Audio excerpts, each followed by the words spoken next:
सभी को नमस्कार। मैं डॉक्टर JL डावर, सहायक प्राध्यापक अर्थशास्त्र विषय के अंतर्गत आज हम अध्ययन करेंगे एकाधिकृत प्रतियोगिता। एकाधिकृत प्रतियोगिता क्या होती है? तो वास्तविक जीवन में पूर्ण प्रतियोगिता और एकाधिकार न होकर इनके बीच की दशा होती है, जिसे श्रीमती जॉन रॉबिन्सन ने अपूर्ण प्रतियोगिता और प्रोफेसर चैम्बरलिन ने एकाधिकृत प्रतियोगिता या एकाधारात्मक प्रतियोगिता कहा। एकाधिकृत प्रतियोगिता के अंतर्गत कुछ विचारक इसे मध्यम बाजार की दशा या समूह साम्य भी कहते हैं। फिर भी अनेक अर्थशास्त्री इन दोनों प्रतियोगिताओं को एक ही मानते हैं। जैसे प्रोफेसर JK मेहता के अनुसार विनिमय की प्रत्येक दशा अपूर्ण एकाधिकार की दशा है और अपूर्ण एकाधिकारी दूसरे दृष्टिकोण से अपूर्ण प्रतियोगिता का ही रूप है। इस प्रकार प्रत्येक दशा में अपूर्ण प्रतियोगिता एवं एकाधिकार के तत्वों का मिश्रण पाया जाता है। अपूर्ण प्रतियोगिता और एकाधिकृत प्रतियोगिता को एक मानने के संदर्भ में निम्न तर्क दिए जाते हैं। अपूर्ण प्रतियोगिता और एकाधिकृत प्रतियोगिता दोनों में ही समान ढंग से कीमत का निर्धारण होता है। श्रीमती जॉन रॉबिन्सन ने अपूर्ण प्रतियोगिता में वस्तु विभेद शब्द का प्रयोग नहीं किया, किंतु उसके द्वारा अपूर्ण प्रतियोगिता संबंधी सभी कारण चैम्बरलिन के वस्तु विभेद के विचार से मिलते जुलते हैं। दोनों प्रतियोगिताओं में कीमत निर्धारण एवं उत्पादन निर्धारण संबंधी विचारों में कोई अंतर नहीं है। अब अपूर्ण प्रतियोगिता और एकाधिकृत प्रतियोगिता में क्या अंतर है? तो चैम्बरलिन के अनुसार एकाधिकृत प्रतियोगिता में वस्तु विभेद होता है और उत्पादित वस्तुएं एक दूसरी की पूर्णतः स्थानापन्न नहीं होती। इसलिए प्रत्येक उत्पादक एक सीमा तक अपनी वस्तु पर एकाधिकारी तत्व प्राप्त कर लेता है, अतः इसे एकाधिकृत प्रतियोगिता कहते हैं। इसके विपरीत श्रीमती जॉन रॉबिन्सन के अनुसार अपूर्ण प्रतियोगिता में वस्तु विभेद नहीं होता है, अतः प्रत्येक वस्तु में स्थानापन्नता का गुण होता है।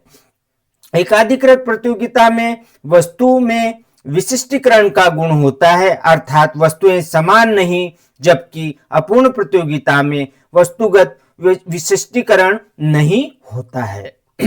उपरोक्त अंतरों के बावजूद भी अधिकांश अर्थशास्त्री अपूर्ण प्रतियोगिता एवं एकाधिकृत प्रतियोगिता को एक ही मानते हैं। हम भी यहाँ इन दोनों को एक मानकर ही अध्ययन करेंगे। अपूर्ण प्रतियोगिता का अर्थ प्रोफेसर लासर के अनुसार अपूर्ण प्रतियोगिता तब होती है जब विक्रेता को अपनी वस्तु के लिए गिरती हुई मांग की रेखा का सामना करना पड़ता है। प्रोफेसर स्टोनियर एवं हैक के शब्दों में, यद्यपि अपूर्ण प्रतियोगिता की आधारभूत विशेषता यह है कि औसत रेखाएं अपनी संपूर्ण लंबाई तक नीचे की ओर गिरती है, परंतु वह नीचे की ओर विभिन्न दरों से गिरती है। पूर्ण प्रतियोगिता की एक स्थिति की तुलना में अपूर्ण प्रतियोगिता की कोई एक स्थिति नहीं होती है। प्रोफेसर फेयर चाइल्ड के अनुसार यदि बाजार उचित प्रकार से संगठित न हो, यदि क्रेताओं और विक्रेताओं के पारस्परिक संपर्क में कठिनाइयां उत्पन्न होती है तथा वे अन्य व्यक्तियों के द्वारा खरीदी गई वस्तुओं और दिए गए मूल्यों को ज्ञात करने में समर्थ न हो, तो ऐसी स्थिति में हम अपूर्ण प्रतियोगिता कहते हैं। अब एकाधिकृत प्रतियोगिता का अर्थ। एकाधिकृत प्रतियोगिता या एकाधिकारात्मक प्रतियोगिता की धारणा का प्रतिपादन प्रोफेसर चैम्बरलिन ने अपनी प्रसिद्ध पुस्तक एकाधिकृत प्रतियोगिता के सिद्धांत में किया। प्रोफेसर चैम्बरलिन के अनुसार ऐसा बाजार जिसमें प्रतियोगिता एवं एकाधिकारी दोनों की विशेषताएं विद्यमान हो, एकाधिकृत प्रतियोगिता कहा जाता है।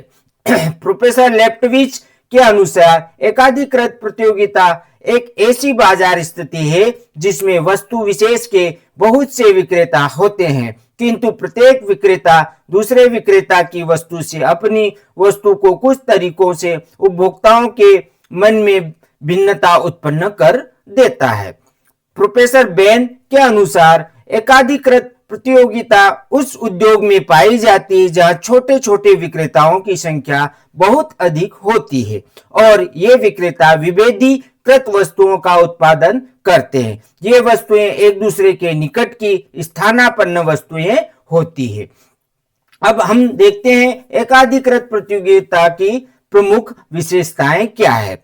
तो पहली विशेषता इसकी आती है विक्रेताओं की अधिक संख्या। एकाधिकृत प्रतियोगिताओं में विक्रेता बड़ी संख्या में स्वतंत्र रूप से कार्य करते हैं, जिससे वे अन्य फर्मों के उत्पादन से भयभीत या चिंतित नहीं होते। प्रत्येक फर्म कुल मांग का बहुत छोटा आकार उत्पन्न करती है, अतः किसी फर्म द्वारा उत्पादन बढ़ाने पर अन्य फर्मों की बिक्री एवं कीमत पर कोई प्रभाव नहीं पड़ता। संक्षिप्त में कोई भी विक्रेता अन्य प्रतियोगी विक्रेताओं पर निर्भर नहीं रहता। उत्पादकों में कोई गुप्त समझौते नहीं होते हैं।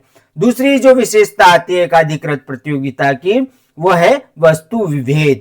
जब प्रत्येक विक्रेता अलग अलग प्रकार की वस्तु बेचता है तो यह वस्तु विभेद कहलाता है। यद्यपि वस्तुएं मिलती जुलती होती है, किंतु वे पूर्णतः समरूप नहीं होती है। वे एक दूसरे की निकटतम स्थानापन्न होती है।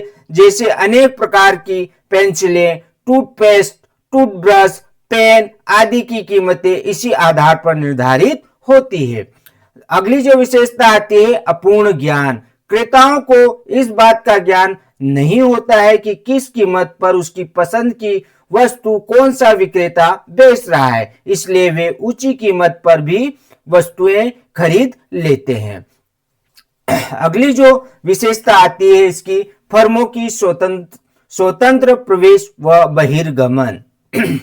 एकाधिकृत प्रतियोगिता में उद्योगों में फर्म का प्रवेश स्वतंत्र रूप से होता है। प्रवेश करने वाली फर्म निकटतम स्थानापन्न वस्तु उत्पन्न करती है। उत्पादन से बहिर्गमन करने वाली फर्में भी स्वतंत्र रूप से कभी भी व्यवसाय छोड़ सकती है। अब आगे अगली विशेषता आती प्रसिद्धि। कई बार क्रेता उन उत्पादकों या विक्रेताओं से ही वस्तु क्रय करते हैं जो ईमानदार, शुद्ध वस्तु, सही नाप तोल के लिए प्रसिद्ध है। इसके लिए उन्हें ऊंची कीमत भी देने को तैयार रहते हैं। अगली जो विशेषता आती है उत्पादन के साधनों की गतिशीलता। अपूर्ण प्रतियोगिता में उत्पादन के साधनों में व्यवसायिक एवं स्थान संबंधी पूर्ण गतिशीलता नहीं होती। यही कारण है कि उत्पादन के साधनों की सीमांत उत्पादकता भी समान नहीं रहती है। अगली जो विशेषता आती है गैर मूल्य प्रतियोगिता। एकाधिकृत प्रतियोगिता के अंतर्गत उत्पादक ग्राहकों को आकर्षित करने के लिए गैर मूल्य प्रतियोगिता का सहारा लेते हैं। गैर मूल्य प्रतियोगिता से आशय पैकिंग को आकर्षक बनाना, उत्पादन के स्तरीय होने की गारंटी देना, उत्पादन के साथ उपहार देना, बिक्री के बाद देख रेख का वायदा करना, वस्तु को घर पर पहुंचाना आदि से है। अगली जो विशेषता आती है विक्रय लागत का महत्व। विक्रय लागत से आशय वस्तु की बिक्री के लिए विज्ञापन पर होने वाले व्यय से है। एकाधिकृत प्रतियोगिता में उत्पादक ग्राहकों को आकर्षित करने के लिए विज्ञापन एवं प्रचार प्रसार का सहारा लेते हैं। इस प्रकार के बाजार में विक्रय लागत का विशेष महत्व होता है। अगली जो विशेषता आती है फर्म मूल्य निर्धारक होती है। एकाधिकार के समान ही एकाधिकृत प्रतियोगिता के अंतर्गत फर्म अपने उत्पादन की मात्रा एवं मूल्य को निर्धारित करती है। यहाँ यह उल्लेखनीय है कि पूर्ण प्रतियोगिता के अंतर्गत फर्म मूल्य निर्धारक न होकर मूल्य का अनुसरण करती है, क्योंकि मूल्य उद्योग द्वारा निर्धारित होता है। निष्कर्ष रूप में हम कह सकते हैं उपरोक्त जो हमने अध्ययन किया इसका निष्कर्ष रूप में हम इस प्रकार से बता सकते हैं। अपूर्ण प्रतियोगिता एवं एकाधिकृत प्रतियोगिता को एक ही मानते हैं। अपूर्ण प्रतियोगिता तब होती जब विक्रेता को अपनी वस्तु के लिए गिरती हुई मांग की रेखा का सामना करना पड़ता है।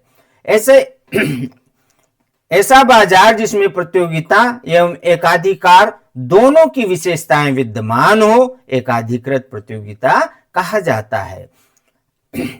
इसी प्रकार एकाधिकृत प्रतियोगिता की प्रमुख विशेषताएं कौन कौन सी है? तो इसकी पहली जो विशेषता है, विक्रेताओं की संख्या अधिक होना, वस्तु विभेद, अपूर्ण ज्ञान, फर्मों को स्वतंत्र प्रवेश और बहिर्गमन, प्रसिद्धि, उत्पादन के साधनों की गतिशीलता, गैर मूल्य प्रतियोगिता, विक्रय लागत का महत्व एवं फर्म मूल्य निर्धारक होती है। धन्यवाद सभी को।